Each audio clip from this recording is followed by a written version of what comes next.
In a remote castle on the outskirts of the city of Kushan, a group of warriors was walking through its dark halls. One of them wondered if the information they had was wrong, to which his companion replied, confirming it was from Lord Cassius, and therefore it should be correct. Amidst his confusion, the other man expressed his surprise at not being able to see any magical beasts, adding that he couldn't even see a single ant. His companion replied that the reason might be the spread of a rumor about Lord Nagi's arrival, which the other man agreed with, considering it to be perfectly logical in this situation. While roaming, the men discovered a strange place, and they wondered about its nature and whether it was old, especially since it wasn't on the map. Meanwhile, one of them pointed to an exit and stairs leading up. Another man suggested sending someone to check the suspicious place, which angered Lord Nagi, who angrily explained that the upper floor was supposed to be handled by the Ilnian gang. Nagi then firmly pointed to their destination, announcing they would head there, and ordered the man who suggested checking to go first, who expressed his surprise at the command. Nagi simply repeated his order sharply and angrily, asking him if he had to say it again.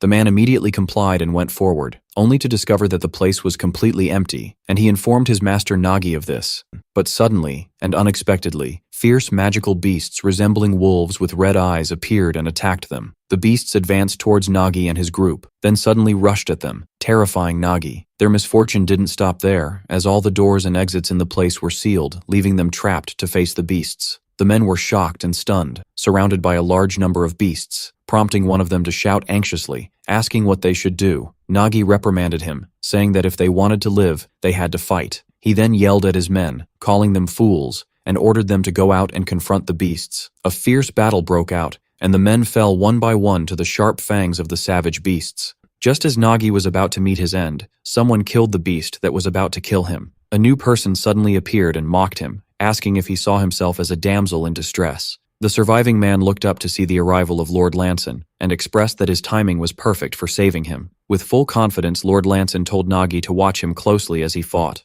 With superb skill befitting a swordmaster, Lanson set off to fight the fierce beasts. With his glowing weapon, he easily decapitated one of the beasts. The rest of the beasts pounced on him like a pack. He finished them all off in the blink of an eye, one after another. The other men stood in a state of shock and awe. Lanson stood over the scattered corpses of the beasts. Nagi expressed his deep admiration for Lord Lanson's indescribable power, asserting that swordmasters are on a completely different level. As Nagi watched him from a distance, he wondered what kind of reward Count Cassius would give Lanson for this achievement. Then, Nagi spoke bitterly, telling Lanson he could have handled the whole thing by himself. Lanson replied coldly, saying that despite Nagi's great speaking skills, his swordsmanship was terrible, and advised him to train harder if he wanted to become stronger. Nagi answered with determination, assuring him he would do just that. The scene then shifts to the ruins of Ilnian in the city of Kushan, where a man greeted, asking him why he was late. Lanson apologized, explaining that something had come up. The man told him worriedly that Count Cassius had arrived some time ago and that the situation was not good. When Lanson asked what happened, the man explained that the Count had taken the children and left him a scroll. Lanson opened the scroll to find an order to kill someone named Dolkosh. The man who brought the message was shocked when he heard its contents. The target's identity was revealed. It was Blood Count Dolkosh, a powerful true-blood vampire and a swordmaster who ruled the city of Kasho, while the city of Kushan was under the control of Count Cassius. The city of Kasho was run by Blood Count Dolkosh, and the two were always at odds. As a result of this conflict, Lanson and his companions were forced to do all sorts of dirty work to get support from Cassius. The man lamented their situation, explaining that all Lord Lanson wanted was to escape with the children and live in peace, and he cursed the Count whom he had been loyal to for about 10 years. The man tried to stop Lanson from going, reminding him that Dolkosh was a true-blood vampire, but Lanson replied firmly that he had no reason to live if not with his siblings, the children. The man said to Lanson in astonishment that he had just returned, then asked him where he was going in this state, with Lanson insisting on moving immediately because the children had been taken. The man warned him sternly of the danger, explaining that Dolkosh had countless expert or even stronger vampires under his command. Lanson insisted that his request was an order for Lord Balsian. After a moment of hesitation, Balsian reluctantly agreed. Lanson explained that he wanted Lord Balsian to stay behind and take care of their siblings, and promised with a confident smile that he would surely win and come back to fix everything. As Lanson and his group moved away, Balsian clenched his fist tightly, deciding to himself that he could not obey this order this time. Then the scene flashes back in time, specifically to March 11th of the continental year 1337, in the Barua Kingdom. There, the Queen of the Barua Kingdom was ordering the Knight Commander Balsian to take Lanson and leave, while she would stay behind to guard the place. Balsian refused the order, insisting he would stay to protect her until the end. but the queen insisted, explaining that what he must protect now was not her, but the lineage of the Barua kingdom. Balsian couldn't refuse the queen's request. The queen then turned to her son, the second prince, and asked him to listen to her carefully and to survive no matter what. She told him that the destiny of the women of the Barua family was to preserve the royal bloodline for future generations, and that he too must fulfill his duty to the royal family. The crying little prince refused to escape alone, so his mother placed a necklace around his neck, assuring him that it would surely help him. She pleaded with him to revive the Barua royal family. Faced with this scene,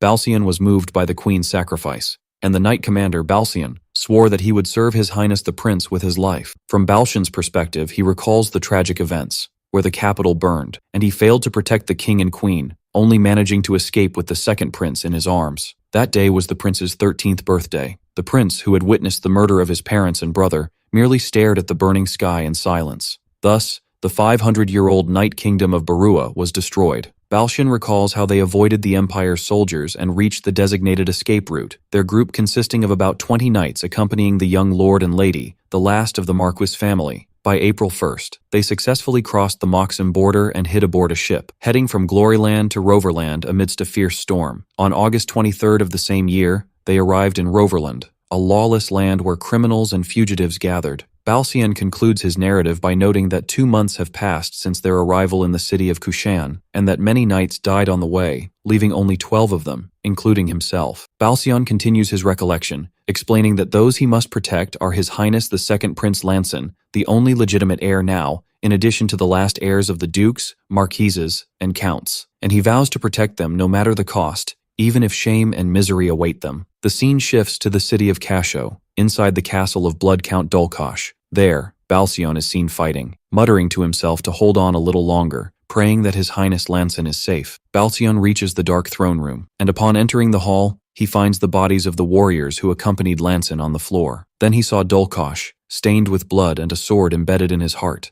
Balsian arrives at the scene, calling out for Lanson in alarm. He finds him severely wounded, who tells him with a faint smile that it's all over. Balsian is shocked, wondering if the lineage of the Barua kingdom, their promises of a happy future, and all their struggles and hopes, would really end this way. But he refuses to give up, asserting that he cannot let it end like this. Despite his breakdown, Balsian gets up and carries the injured Lanson, determined that he must save him. 3 years later, the scene returns to the ruins of Ilnian in the city of Kushan. The place was quiet, and children were playing happily together. Balsian calls out to Lanson, who was on top of a house, fixing a roof. Lanson feels happy to see that Balsian has returned unharmed. As Lanson was climbing down the ladder, his feet slipped, and he fell to the ground. Balsian worriedly asks Lanson if he is okay, and Lanson replies that he is and asks what the Count said. Balsian tells him the answer was the same as always, that they should wait another month. Lanson accepts this, saying they can manage for now and will ask again next month. Balsian scolds Lanson for doing such hard work, but Lanson replies that he can't make the children do it. Balsian points out that these children have grown up now, but Lanson insists he will protect them no matter how much they grow. Balsian sighs, calling Lanson by the name Elric, and says he knows what Lanson will repeat as usual. Lanson correctly guesses that Balsian was going to say, "If only I had an elixir," which Balsian confirms angrily. It is explained that the elixir is the medicine of life, an ancient and miraculous potion that cannot be replicated with modern magic, and it is rumored to have been found in the Ilnian dungeon 200 years ago. Lanson dismisses the idea of the elixir with contempt, calling it just an old wives' tale. He then wonders dismissively what's wrong with him, asserting that he faces no major difficulties in his daily life. Faced with his indifference, Balsian suggests they drop the subject. However, Balsian admits that a miracle like the one that happened to him in the past might not happen again. Suddenly, some children rush towards them in a panic, shouting, "Master!" and warn him to be careful. In a swift motion, Lanson raises his armored arm to block a piece of wood heading towards him. He then turns to them with a smile and tells them he has just finished fixing the roof and doesn't want it to get damaged again. Lanson approaches one of the boys and hands him the wooden sword,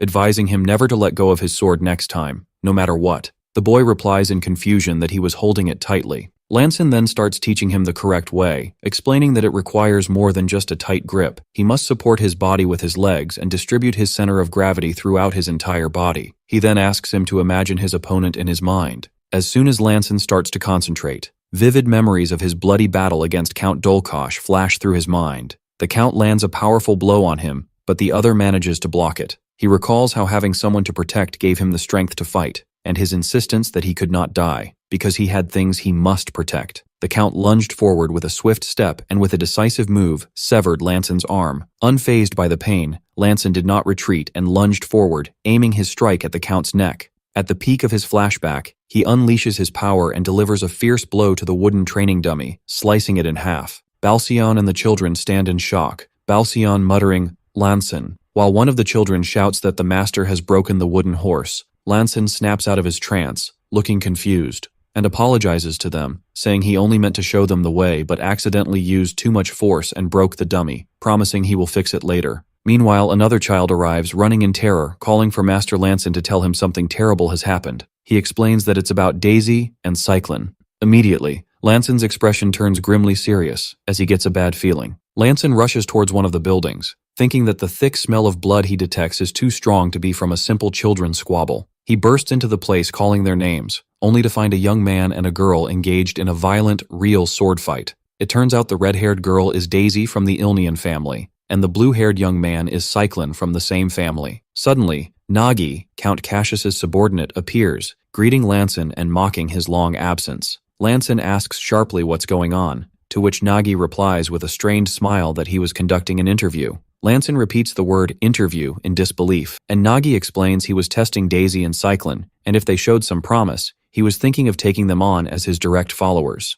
He then orders the two to step aside. Lanson becomes furious and asks Nagi who he thinks he is to try and mix his lowly blood with anyone. Nagi retorts mockingly that joining him as the lowest of followers would be better than staying under a failure who has lost his limbs. Lanson asks if Count Cassius knows about this, but Nagi scoffs at the question, explaining that Lanson doesn't understand the situation and that someone as busy as the Count doesn't care about every little thing. Lanson deduces that Nagi came on his own, knowing this area belongs to their family. Nagi confirms he came fully aware of the situation, mentioning a rumor that the great swordmaster Lanson lost his limbs because of a bunch of kids. Lanson is angered by the way Nagi is speaking to him. Nagi slyly wonders if Lanson can protect them with his current body. Lanson sternly warns him not to touch the children and to leave quietly, or he will die by his hand. Nagi smiles dismissively, as if doubting Lanson's ability to carry out his threat. But before he can finish his sentence, Lanson launches a swift attack. Nagi's men block the attack with their swords, surprised by Lanson's strength, which they classify as low-level expert rank.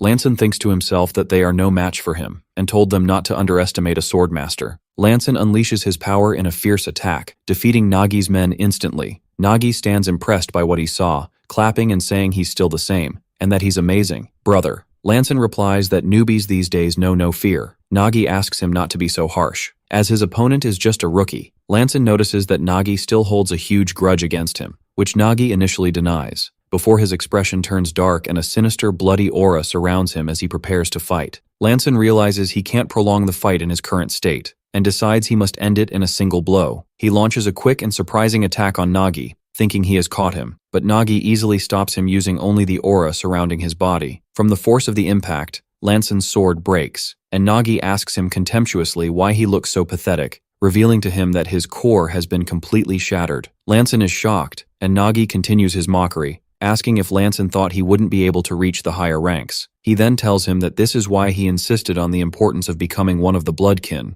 Lanson looks around worriedly, wondering what he should do now. Nagi casts a terrifying glare at Daisy and Cyclone, who are trembling in fear, and threatens them by asking if he should kill them one by one. Lanson decides that if a fight to the death is inevitable, he must at least protect the children. Lanson pleads with Nagi to end it here, reminding him that there are children present. Nagi laughs out loud, disbelieving what he's hearing, and asks mockingly if Swordmaster Lanson is now begging him. Lanson tells him he won't deny it, then drops his sword and kneels on the ground. Nagi replies that it won't be that easy then, and that he needs to warm up his body a bit. He then begins to beat Lanson mercilessly, delivering successive punches to his face and knocking him down, and lands a powerful kick. Nagi steps on the fallen Lanson, who weakly begs him to stop and apologizes. After a moment of thought, Nagi smiles cruelly, and claims to be a soft-hearted person, and that this is enough for today. He then leaves the place, telling them he will see them again tomorrow. One of the children looks at their defeated master and asks in despair what they will do now. Lanson reassures them that it's okay, as he was able to protect them. Later, Lanson asks Daisy and Cyclone why they did it, and if they really wanted to become Nagi's kin. Cyclone apologizes to his master, while Daisy remains silent, refusing to speak, her red eyes staring defiantly. Daisy muttered a curse, and Lanson asks her in shock what she just said. Daisy retorts defiantly, asking what's stopping her from becoming a subordinate of Cassius, reminding him that he was once his subordinate too. Lanson asks her angrily if she really doesn't know the reason. He explains that Cassius is someone who wants to become a vampire out of greed, and because of him, their comrades and family died, while he himself ended up like this, pointing to his prosthetic limbs. He asks her incredulously if she still wants to serve him, just to live by sucking blood. Daisy explodes in anger and screams at him that it's none of his business, asking if he's her father or something. She continues screaming through her tears that her life is her own to decide, and tells him to stop meddling in other people's affairs and just mind his own damn life. After venting her anger, she gets up and storms out of the room. Cyclone tries to calm her down, then turns to Lanson to tell him that Daisy didn't really mean what she said. He adds that he knows kneeling in such a situation requires great courage. He then notes that his master must be in a lot of pain and offers to go get a healing potion from Uncle Balshan. Lanson thanks him with a faint smile. At that moment, Balsian enters the room in a panic, asking Lanson if he's okay. Balsian tells him that a child named Lena came to him, and told him that Daisy said Lanson and Nagi were fighting and that Lanson was injured. Then the child came to him for help. Lena realizes she has revealed Daisy's secret and exclaims that she'll be in big trouble if Daisy finds out. Balsian confirmed that Daisy had indeed done it. Lanson laughs at the situation, then thanks everyone for their concern. Balsian gives him the healing potion, and Lanson takes it, silently thanking Daisy. Later, Lanson sits alone and coughs violently. He sighs as he looks at his blood-stained prosthetic hand, thinking that if his core were intact, someone like Nagi would be no threat at all. But he quickly dismisses these thoughts, telling himself that protecting the children is all that matters now. However, he remains worried about Nagi's return the next day. Lanson realizes that in the end, he might have no choice but to use that thing. He takes out the Barua royal family's necklace, thinking of selling it to fund the children's protection. He knows that treasures like the royal seal would be dangerous because the Empire would track them, so the necklace is the only thing that can be sold. Lanson looked at the Book of Fate and wondered why it was considered a royal treasure. He read in it about an event that occurred on March 17th, 4673, according to the Rosaris calendar, where a secret church of a cult was filled with an ominous vow. Lanson is surprised by his ability to understand the ancient language written in the book. Suddenly, a powerful light shines from the book and the mark of the holy star appears. Then Lanson disappears from his room. Lanson suddenly finds himself running down a dark corridor, wondering how this happened when he was just reading the book moments ago. He realizes that what is happening is not an illusion, but reality. He recognizes the place as the Ilnian dungeon, but it looks brand new. He stops amidst a group of people wearing robes similar to his own, confused about who they are and what is happening. He hears someone report an intruder in the church, and the leader orders them to secure the elixir first. Lanson is shocked to hear the word elixir. He connects the events, the new Ilnian dungeon, the date mentioned in the book, and the legend that the elixir was discovered in the old Ilnian dungeon. He comes to the stunning conclusion that he has traveled back in time, 10,000 years into the past. He confirms that the opportunity is real, and that the elixir is actually here. Meanwhile, one of the cult leaders confirms that the elixir is safe, and Lanson thinks that with it, he will regain everything he has lost. Lanson senses the presence of 12 people nearby, and considers killing them all now and taking the elixir.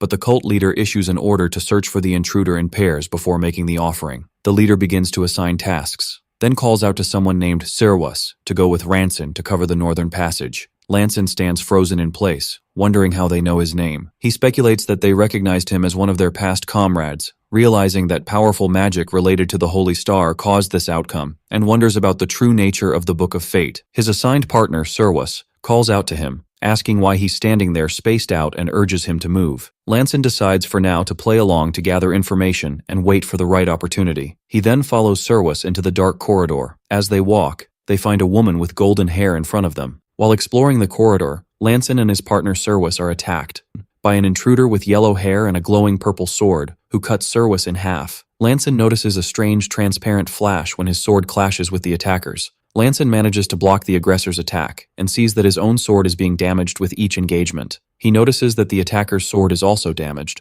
commenting on its strange power. Lanson realizes this power is not just a normal sword aura, and that something strange is happening, and he thinks about testing this power himself. Lanson notices frightened children hiding nearby. Behind the yellow-haired attacker, Lanson wonders why they are here. The attacker reveals herself as a blonde knightess and stands protectively in front of the children, scolding Lanson, questioning how he, as a knight, could side with a cult that kidnaps children, and accuses him of planning to use them as living sacrifices. For a moment, Lanson remembers his own children and their happy life, before the rest of the cult members arrive at the fight, pretending to be ignorant of what's happening. One of the cult members asks him if Serwis fell to the intruder, but before the other can finish his sentence, Lanson turns and kills the cult members with a swift strike. The blonde Nidus is stunned, so Lanson tells her they are on the same side and must fight together. 2 more cult members arrive, and find that 3 of their members have been killed by the intruder so far, and one of them yells for the other to hurry and help Lanson. Lanson turns and beheads one of them. One cult member sees Lanson kill his comrade and accuses him of betrayal as he breathes his last.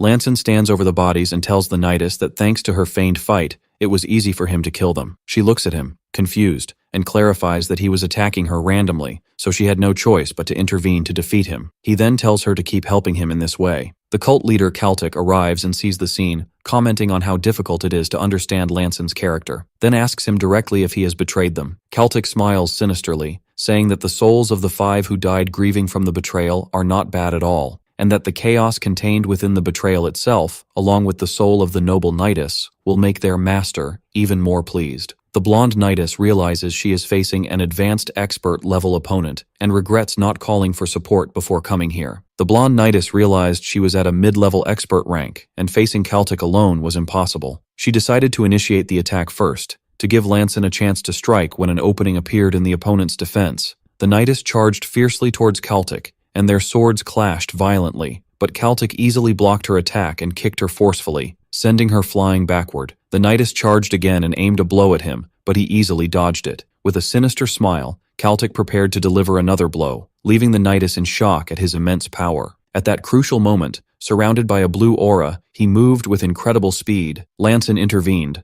unleashing his storm technique, and aimed his sword, slicing Kaltic's neck. Kaltic groaned in pain but managed to endure. The necklace Kaltic was wearing lit up when he was hit. He looked at a glowing artifact on his robe, realizing with a sly smile that he would have died without it. The 2 fighters engaged in a fast-paced battle, with Kaltic attacking with his red aura while Lanson countered with his blue aura. Lanson found himself in a tough spot, admitting the situation was dangerous, as he couldn't predict the path of Kaltic's sword, and wondered how that woman had managed to hold out against him for so long. The blonde Nidus appeared from behind Kaltic and launched a surprise attack, but he managed to block it. The blonde Nidus screamed at Lanson, asking what he was doing. Lanson was confused. She asked how a colored sword aura could be so weak, despite being hard to predict. Kaltic mocked him, saying that just having a colored aura meant nothing, calling him a novice swordsman who couldn't even read the heart of the sword. He then launched a fierce attack that made the Nidus scream in pain. Kaltic turned to Lanson with eyes glowing with malice, bidding him farewell before delivering the final blow.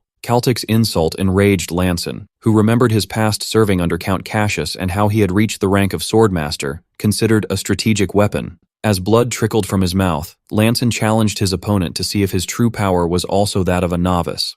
Lanson unleashed a new technique called Aura Thread. Kaltic was utterly surprised, noticing that Lanson's power was completely different from before. Using fine blue aura threads, Lanson launched a complex attack, muttering to himself, mocking the description of him as a novice who couldn't read the heart of the sword. Kaltic couldn't withstand this new power, and the sword threads severed his head, and he fell to the ground, dead. Lanson collapsed to the ground, coughing up blood. The blonde Nidus sat in a state of shock and asked Lanson who he really was. But Lanson, panting from exhaustion, ignored her and moved towards Kaltic's body, desperately hoping to find what he was looking for. Lanson reached his destination and found a small box containing the elixir, and with a triumphant smile he declared he had finally found it. At that moment, the blonde Nidus saw him and asked what he was doing. Before he could drink the entire elixir, Lanson suddenly collapsed to the ground, dropping the elixir from his hand, leaving the Nidus in a state of confusion and amazement. Then, an old pocket watch sank into the water, signaling the end of his journey into the past. In the present,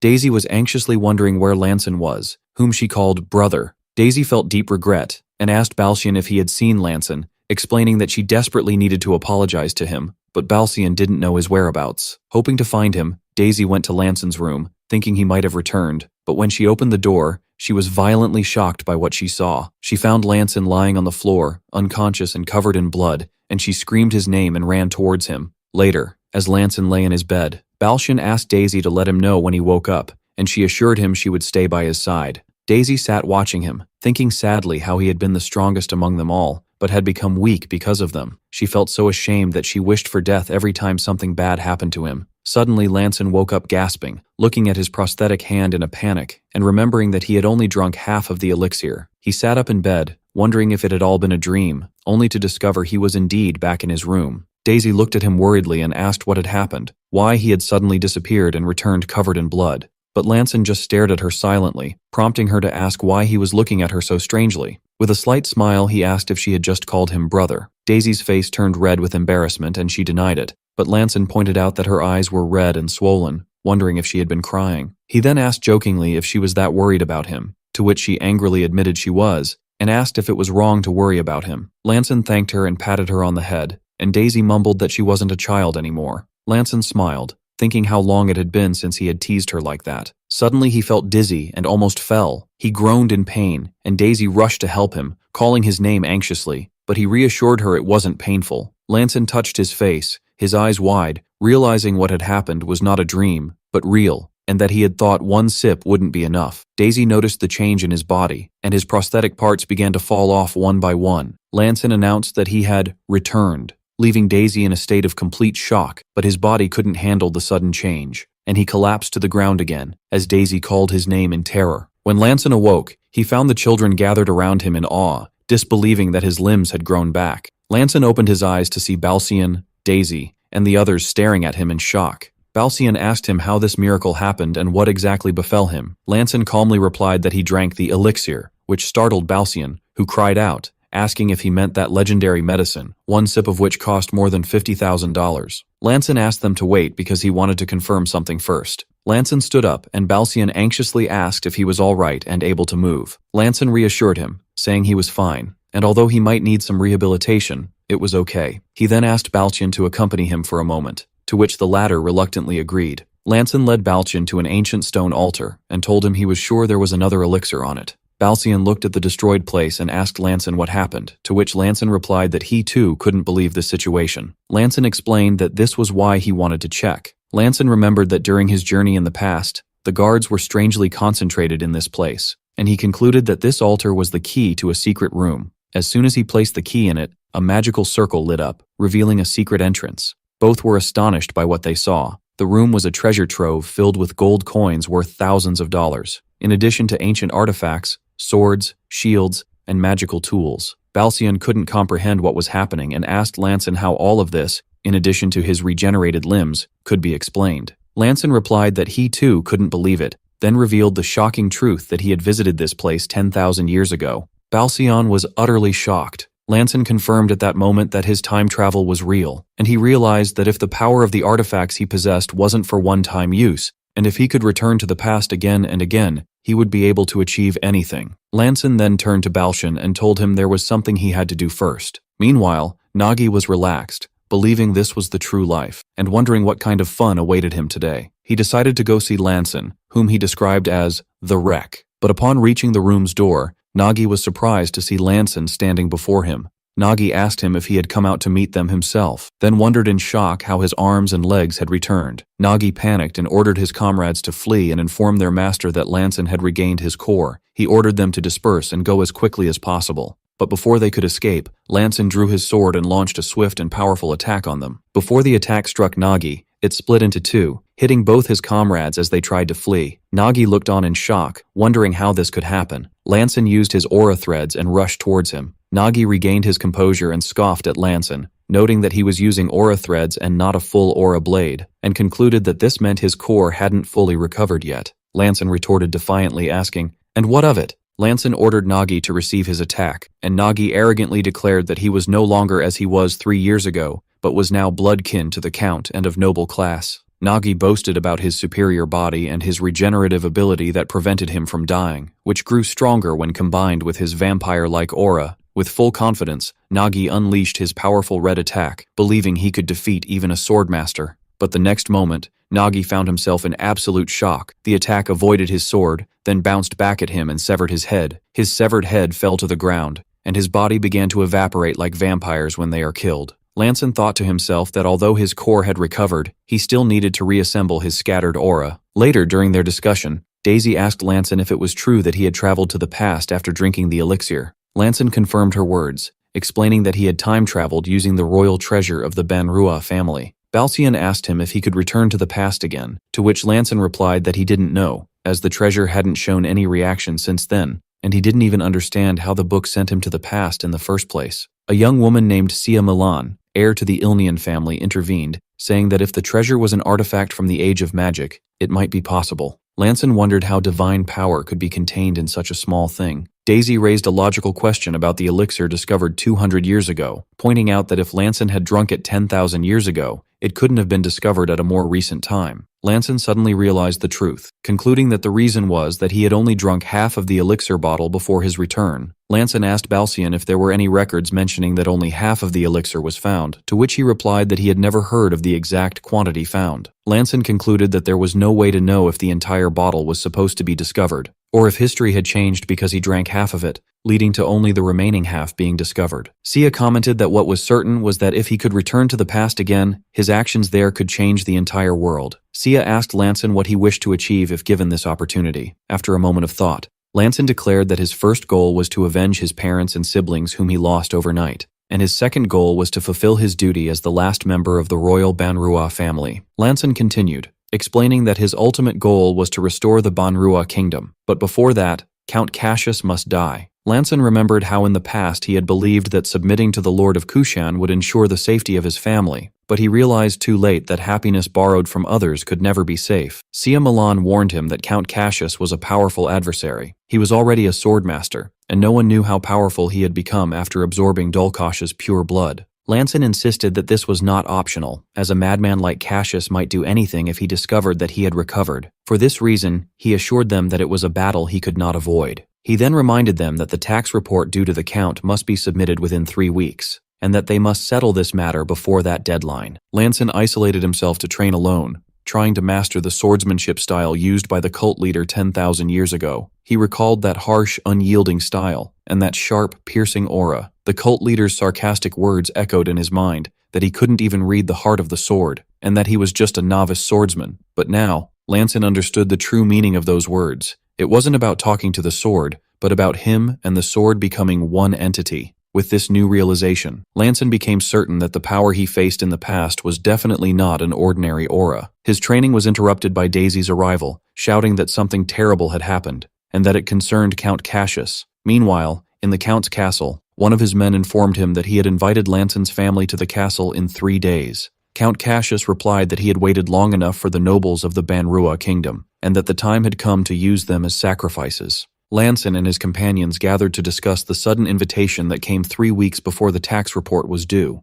Balsian wondered if the Count had realized that Lanson had recovered his body and killed Nagi, but Sia dismissed that, saying the Count would assume the rebels had done it. She explained that the problem wasn't that, but that this sudden invitation ruined their plan to assassinate him. She revealed that their only chance was to attack when the Count performed his rituals. When Lanson asked about these rituals, Sia explained that since his injury, the Count left the castle once a month to perform rituals alone. Daisy added that she saw Cassius's men kidnapping children, and Sia confirmed that they were eradicating villages that couldn't pay taxes, using the bodies of their people and children as sacrifices in those rituals. Lanson was shocked to hear that Cassius was preparing bodies and living sacrifices to submit to an unknown entity, and realized that they must forget the Cassius they knew in the past. He lamented that many things had changed while he was helpless and injured. He asked Sia how she knew all this information. Sia calmly replied that she had her own intelligence network. Lanson worried about Sia, scolding her for going alone to such a dangerous city. Sia angrily interrupted him, reminding him that their plan had completely gone off track. But Balsian defended her, saying that she was 20 years old now and an adult.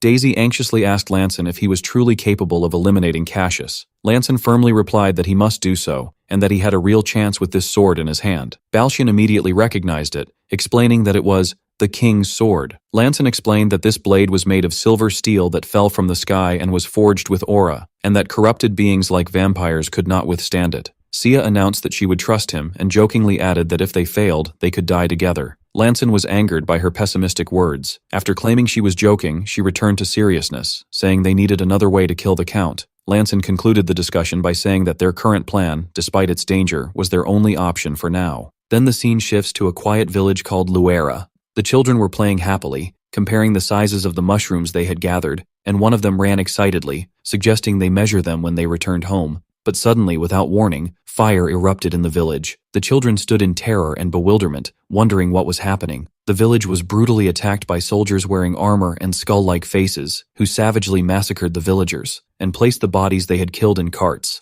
The soldiers soon noticed the children, and orders were given not to let any of them escape. The terrified children were surrounded by the soldiers who advanced towards them. But before they could reach them, arrows suddenly flew, striking the soldiers. A mysterious man appeared and asked the children if they were okay. The little boy asked him who he was, and the man introduced himself as Rivera Pietro. The children whispered his name, and the little boy asked him in astonishment if he was a baron. Rivera told the children he would explain later, but the most important thing now was to get out of the village. The children refused to leave, screaming and crying, pointing out that their mothers were still there. Rivera realized that eliminating a few soldiers wouldn't stop this massacre, and he muttered regretfully that the Count had gone too far. Meanwhile, at the Count's castle, carts loaded with bodies arrived. A soldier informed his master that 116 bodies had arrived, a number exceeding what was required for that day. The Count appeared in his vampire-like form and ordered his men to leave, saying he would handle the rest himself. The Count thought that Lanson's children would arrive at the castle tomorrow, and with a sinister smile, he announced that the long-awaited moment had finally approached.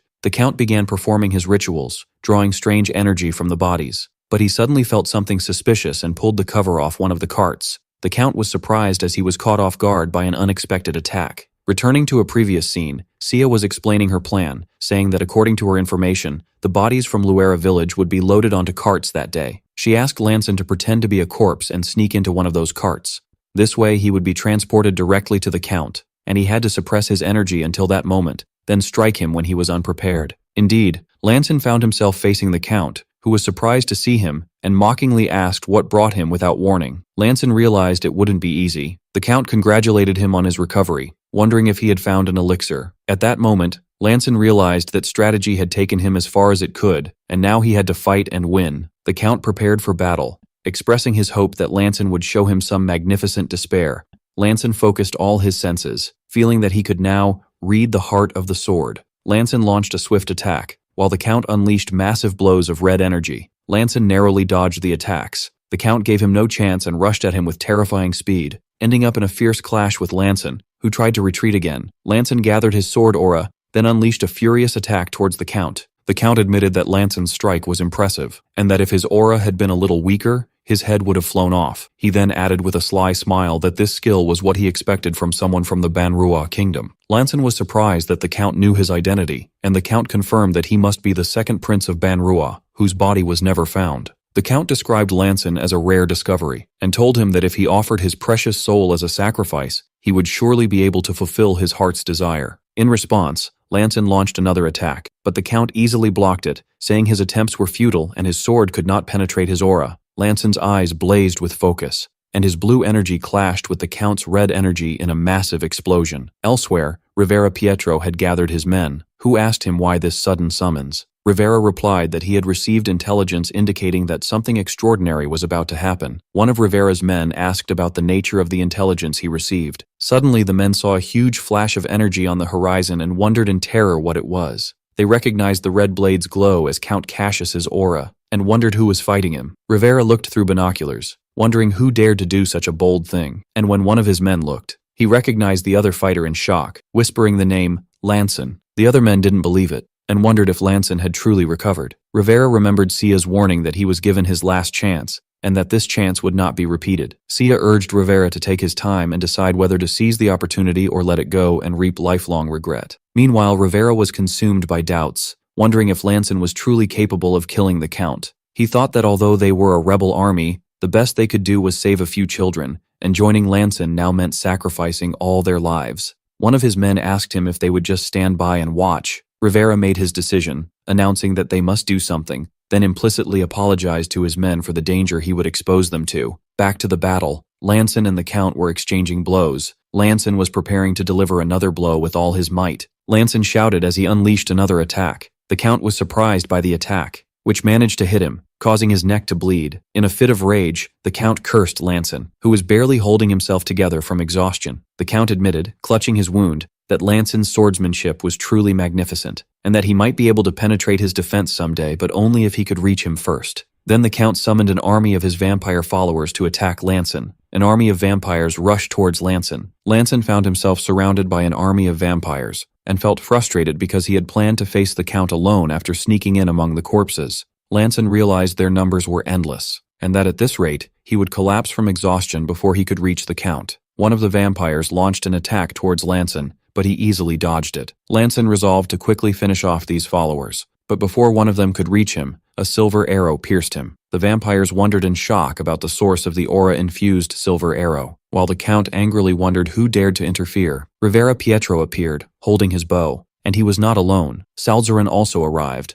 calling Lanson brother. Lanson was surprised to see Salzarin, then even more surprised by the arrival of Sia and Daisy, and even Cyclone. Rivera's deputy led his knights into battle, declaring that all the scoundrels who wanted their deaths had gathered in one place, and ordered his men to kill them all. While Sia managed the battle by issuing her instructions, Rivera fired his arrows precisely, and vampires fell one after another. Daisy and Cyclone bravely confronted the vampires. Lanson anxiously asked his companions why they came, fearing they would get hurt. Daisy replied, asking why he always tried to do everything alone, reminding him that they were adults now. She added that this was a battle they must all fight together. Salzarin confirmed her words and asked Lanson to focus only on the Count. Lanson looked at his companions and realized with a smile that this was not the time to treat them as helpless children. Lanson looked towards the Count and gathered his strength, gripping his sword tightly, determined to face the adversary he had to deal with. With a menacing smile, the Count declared that he would begin by tearing off Lanson's arm. The Count's hand transformed into a huge red claw and he attacked with it,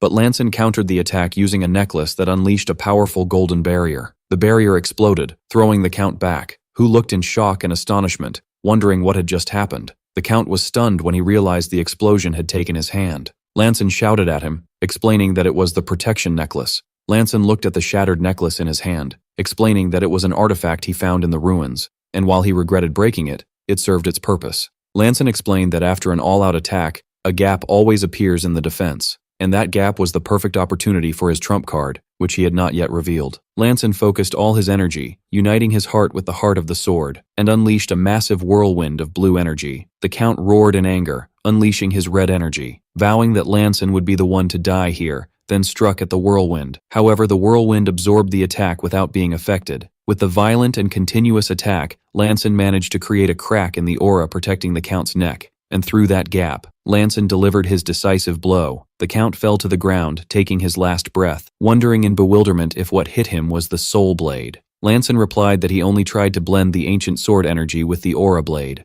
and he too wondered if this was indeed the soul blade, the symbol of the Grand Master. Suddenly, the Count's vampire followers were harmed and began to fall one after another. Rivera's men wondered in confusion what had suddenly afflicted them. Rivera realized that Lanson had indeed killed the Count. Rivera approached Lanson, disbelieving that the latter had actually defeated the Count. He told him that according to records, vampires who lose their master lose their minds for a day or two. When Lanson asked if they would return to normal after that, Rivera confirmed it, explaining that this was their chance to eliminate the remnants. Rivera offered to take care of the remaining vampires with his men by the end of the night, which Lanson immediately agreed to. Rivera stepped forward and thanked Lanson warmly, expressing his gratitude for giving them a chance to avenge their comrades. Lanson told him they were indebted to him and suggested they work together to make the city a better place to live. After that, Rivera revealed the Pietro family crest, explaining that he had planned to tell Lanson later, but events accelerated the matter. Rivera explained that his family was part of the Gloryland nobility 300 years ago. He then presented the crest to Lanson, declaring that he would serve him as his lord from that moment on. Later, Lanson spoke with Sia, who commented that she had expected Rivera to go as far as presenting his family crest. Lanson asked her if she knew Rivera well, to which she replied that she knew him to some extent, explaining that she obtained her information through his and his forces' assistance. Lanson was shocked to learn that she had dangerously collaborated with Vera's forces, but she insisted that she only provided them with a little help. Sia suggested that they leave the matter of dealing with the remaining vampires to Rivera and focus on finding evidence of the Count's evil deeds. She explained that the more they tarnished the Count's reputation, the more support they would get from the citizens. Lanson agreed with her, realizing that after Cassius's death, they needed the citizens' support to rule the city of Kushan. Immediately, they formed an investigation team including representatives from merchants and citizens to gather evidence. During the investigation in the castle church, Sia commented that the place didn't seem special, which Lanson agreed with. Although they found a scary and unsettling stone statue, Sia pointed to Lanson, then asked him about the necklace he was wearing. Suddenly, the necklace Lanson had acquired in the past began to glow, but he wondered why it was glowing at that time. Lanson took out the Book of Fate, which also began to glow green, just as it had before. Sia recognized the book and suggested that Lanson try to open it. Lanson strongly refused, fearing that he would be sent to the past again, explaining that if he disappeared now, many factions would rush to seize the area for themselves. Sia agreed with him and urged him to hide the book quickly, but before he could, the book opened on its own and revealed a text about the Lord of the Clear Sky, who had returned with the cult's treasure. The royal seal lit up again, and in an instant, Lanson found himself back in the past again. He found himself sitting on a moving cart, in a field, wondering where he was this time, and noting that he was part of a group again. Lanson felt immense pressure from the man in the robe sitting in front of him, and he realized that he was much stronger than anyone he had met before. The man called him Ranson, and asked if he had woken up. And Lanson thought to himself that this man was on a completely different level than the cult leader he had faced earlier. It wasn't just his powerful aura.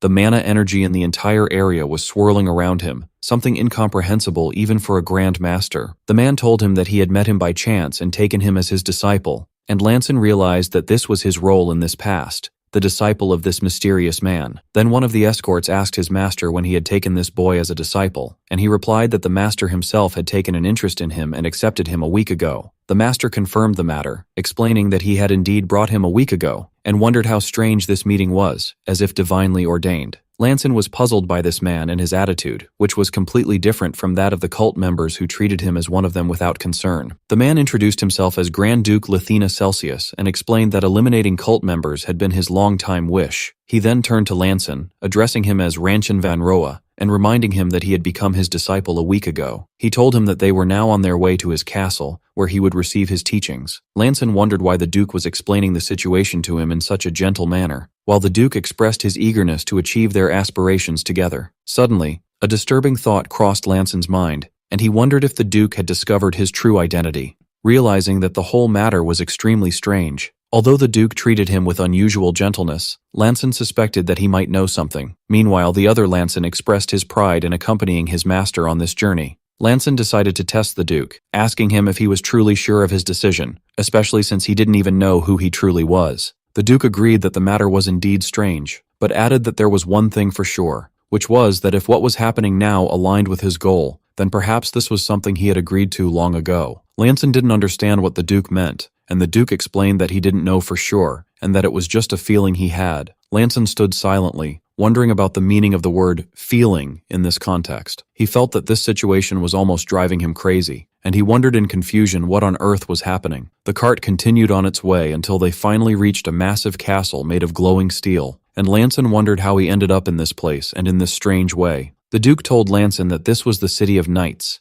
glowing steel, where he resided. He explained to him that although he was a Grand Duke, he left most of the governing affairs to his servants, while he spent his time teaching the younger generations. During their journey, Lanson realized that the Duke was skillfully teaching him about the customs and etiquette common in that ancient era. Thanks to that, Lanson gradually adapted to life in this time. Since he didn't know how to return to his world, he decided he had no choice but to focus on his present. Lanson thought that this era was clearly advanced in skills and swordsmanship, and he resolved to take advantage of his presence here to gain new experiences as he did before. Meanwhile, the Duke told him that he had another disciple in the castle they were heading to, describing him as a diligent boy with a high sense of justice, and that he would meet him soon. Lanson quietly agreed as he saw the towering castle before them. Upon their arrival, Lanson was greatly surprised when he saw the other disciple. It was the blonde knightess he had met on his previous journey to the past, who also looked shocked to see him. The Duke noticed their reaction and asked them if they knew each other. The knightess confirmed this and reminded her master of the man who helped her in the cult church about a year ago, pointing out that it was Lanson himself.